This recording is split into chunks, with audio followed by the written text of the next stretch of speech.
अस्सलामुअलैकुम the viewers, welcome to Octane Motors.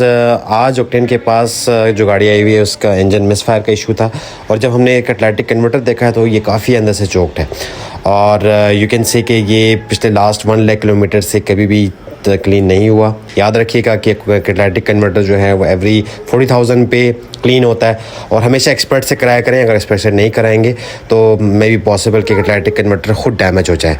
So we are expert in it. Please kindly visit Octane Motors. Thank you.